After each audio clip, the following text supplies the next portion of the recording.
Hello everyone. तो आज की इस वीडियो में हम देखने वाले हैं हिस्ट्री के कुछ इम्पॉर्टेंट क्वेश्चंस।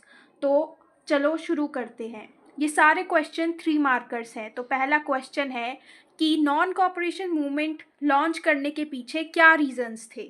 तो आपको यहाँ पे ये 3 मार्कर क्वेश्चन है, तो आपको इसमें 3 या 4 पॉइंट लिखने हैं।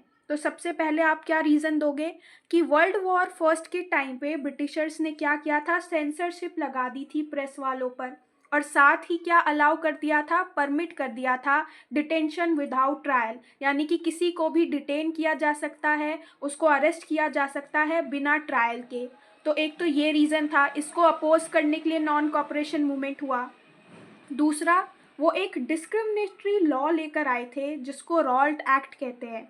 उस एक्ट के अगेंस्ट में सब लोगों ने क्या किया था, नॉन कॉपरेशन मूवमेंट लॉन्च किया था उनके अगेंस्ट, ब्रिटिशर के अगेंस्ट जो है। इस मूवमेंट को अपोज करने के लिए, ये जो एक्ट है इसको अपोज करने के लिए वो ये मूवमेंट लेकर आए थे, non cooperation movement.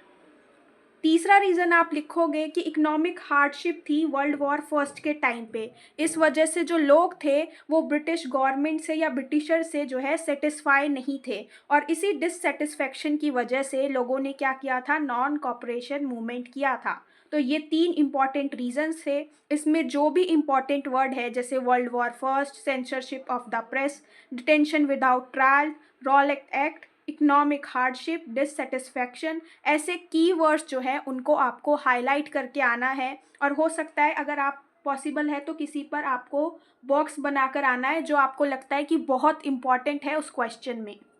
Second question है कि ब्रिटिशर्स जो है वो परमानेंट सेटलमेंट क्यों लेकर आए थे बंगाल में, उसके पीछे क्या रीज़न थे।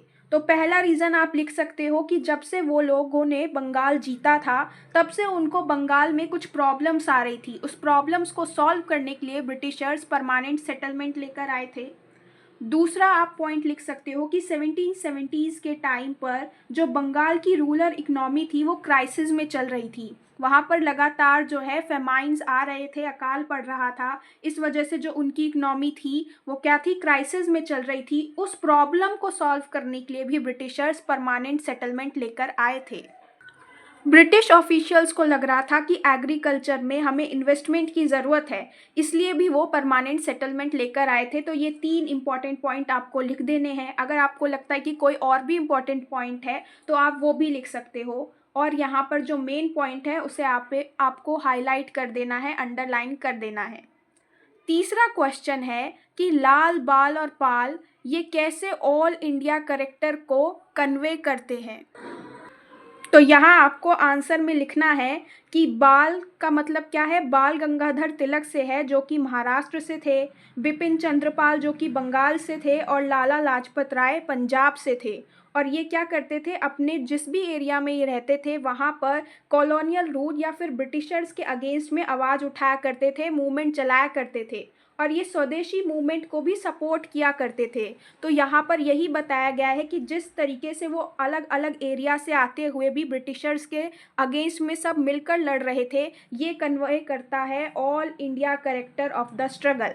तो ये जो पॉइंट है, लास्ट पॉइंट, थर्ड पॉइंट, ये बहुत ही इंपॉर्टेंट पॉइंट है और ये पॉइंट आपको लिखकर ही आना है। तो आज की वीडियो में इतना ही, मिलते हैं नेक्स्ट वीडियो में, तब तक के लिए बाय बाय।